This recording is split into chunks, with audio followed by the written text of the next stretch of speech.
The sun is coming out. What a day.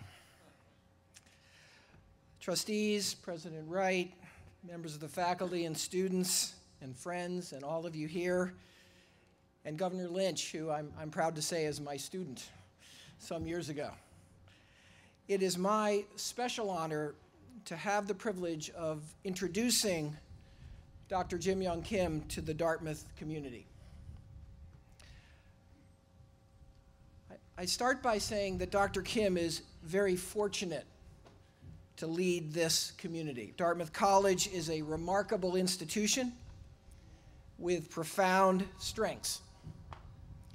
It has a renowned faculty, not only for their intellectual contributions, but also for their deep and extraordinary commitment to teaching and undergraduate education.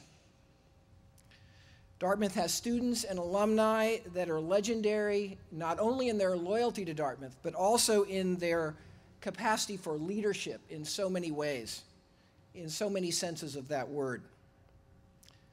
Dr. Kim is indeed fortunate to have the opportunity to lead this community.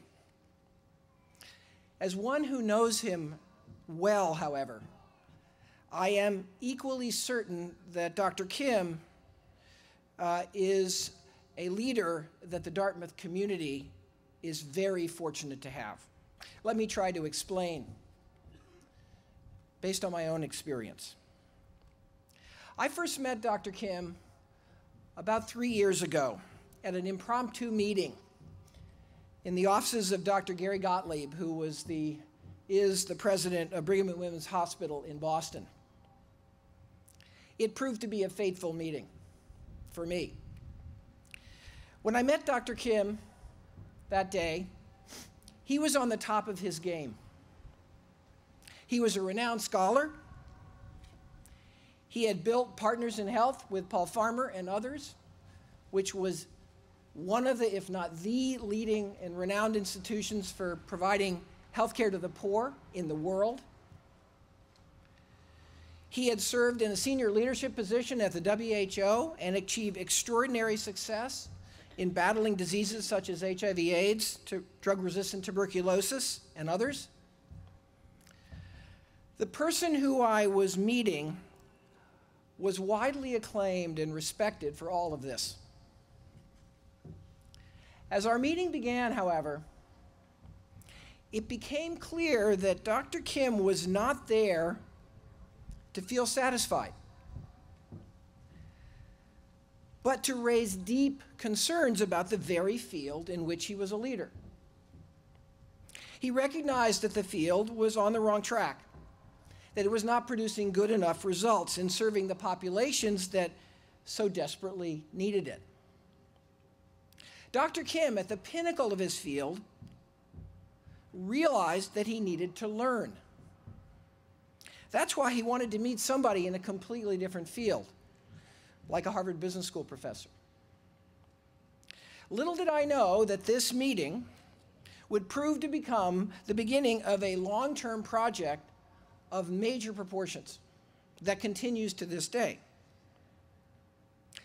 Little did I know that I would be drawn into this project. In fact, I was powerless not to participate. I literally couldn't say no. This was my introduction to Dr. Yong Kim. And my introduction to him tells us a lot about this man and who he is and what he can achieve here at Dartmouth College. In Dr. Kim, that day, I met a person who not only has tremendous talent and demonstrated success, but also humility and the willingness to learn. In Dr. Kim, I met a person who is a bold strategic thinker, not one who is content to make things incrementally better. In Dr. Kim, I met a person who has incredible energy, driven not by the need for recognition, but by a deep-seated set of values around the communities he is trying to serve.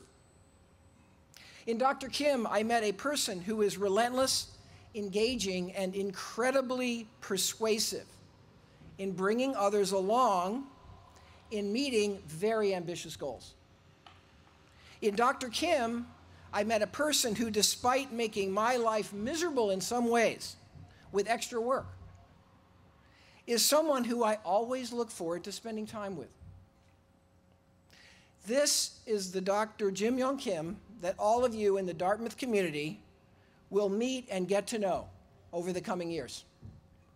If your experience is anything like mine, you're in for very high aspirations, you're in for a great deal of work, but you will be proud of what you accomplished together. Congratulations on this extraordinary choice. Thank you.